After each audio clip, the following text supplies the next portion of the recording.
I do not blame the people of Ghana for being concerned about this case. Indeed, all of us are yearning for the time when all the facts will be made available. That is the reason why I have referred the matter to IOCO. When IOCO submits the report, I can assure you that whatever action has to be taken will be taken. Let us not jump the gun. All kinds of conclusions have been drawn. At Mills, they are going around saying, ask the Minister of Finance to pay 58 million.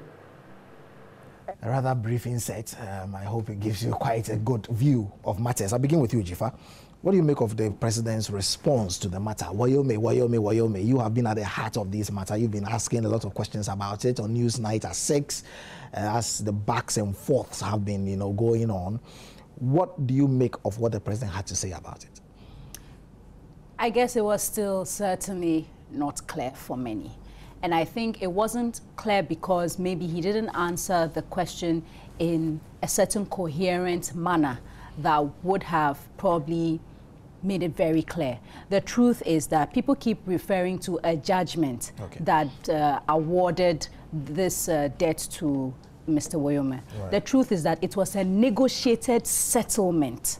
It was after that settlement was negotiated that later on the AG decided that, okay, we want to go back and take a second look at this. I think if the president had started from that point, but he keeps referring to the fact that a court of competent jurisdiction has come out with a judgment and all they are doing is to abide by. I think I know why that viewpoint is being put out, because what happens in the courts is that even when you have a negotiated settlement, it is entered as the judgment of the court. I agree with you, but because of the way it sounds, people keep thinking that there was a whole trial and everything. There was nothing like that.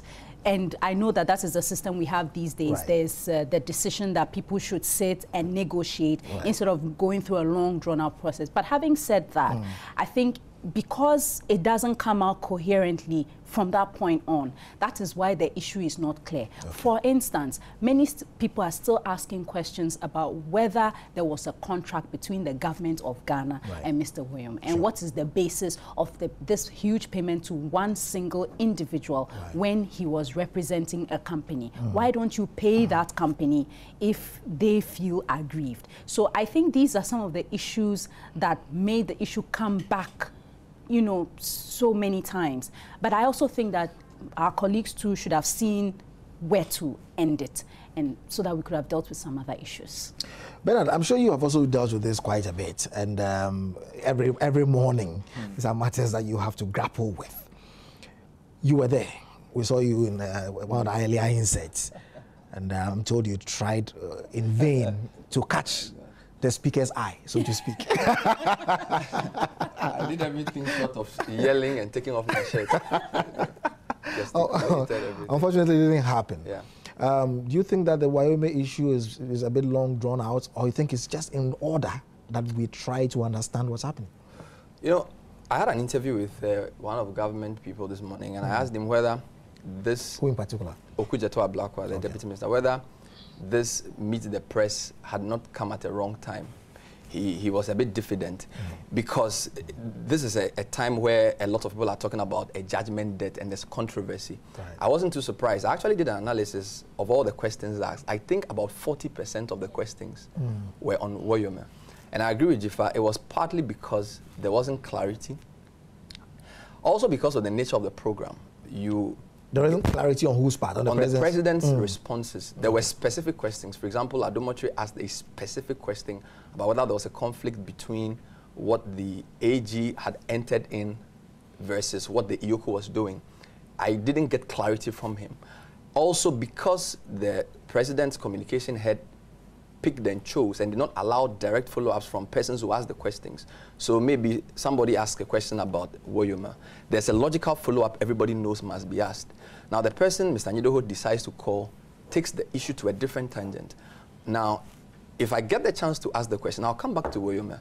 But then it looks like we're spending too much time on it. So the nature of the program itself, the fact that you don't allow journalists to do follow-ups, or at least stand in front of the president and get a satisfactory answer before leaving, that allowed the Woyome. At the last question, somebody was just asking about Woyome. So I think the nature, and there are two more things. The political context and then the lack of capacity of the journalist. These are controversial matters. I'm sure we can go into them. So I think there are three things: the structure of the program, the context where you have very divisive politics and everything that is said against a government policy has to come from an opposition. So Mr. Journalists were saying that the minority or your critics say, where is the independence of thought? What does your own research say? That was the second thing. And the fact that the journalists themselves didn't have the capacity or interest in researching the matter for themselves, as she said, all these conspired to create what we saw this morning. Evans, do you think that it was a case of the media persons present misunderstanding the president, or it was a failure on the part of the president to communicate his view clearly? I think I will say it's the latter, because sitting there, and I bring a very interesting perspective to this whole discussion, and I won't pretend to know the details of the Woyome issue, because I have been away for a while. So I'm going to come to you from the person who want clarity, and I didn't get it today.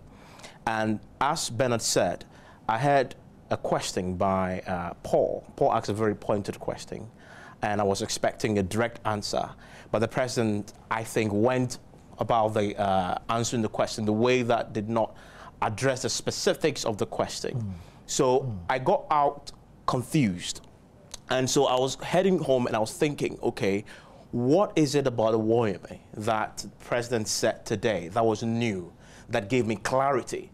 And I'm thinking, as the person who will be listening to us journalists, at the end of the day, who wants to understand and get some clarity, right? And because again, I don't know the details, and I don't pretend to know, because a bit legal. And I didn't get that from the president. I think the journalists asked the question. Some came with evidence that they had about the issue. Some actually referred to things that had not even been raised before because they understood what was going on. So I didn't get that clarity from the president. However, I think also because this is a running issue, it had been something that had been discussed since since December, and is running into a new year. You can't really blame the journalist, because it's a current story that everybody is feeding off on. So definitely it's the thing that will dominate. And also leading into today, the minority, the MPP, had done a couple of things, and people wanted reactions to that. It's just natural to get a reaction. So people were asking questions about, okay, are you going to establish the independent inquiry the minority is asking? Which is a legitimate question to ask, because the minority in Parliament had asked the question, I thought. Also the question about whether or not the president was complicit in this whole thing. What did he know, and when did he know it?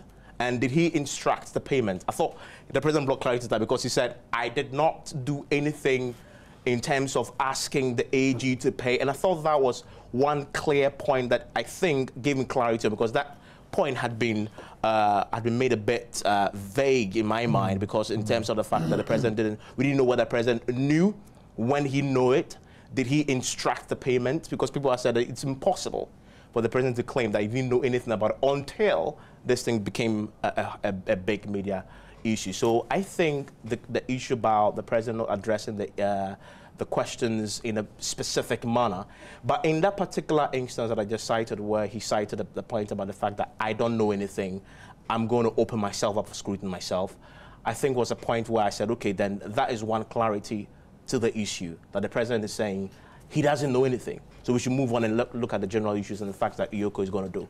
One can deny the fact that since coming to office, we tried to strengthen Iyoko. We also have the financial crime unit.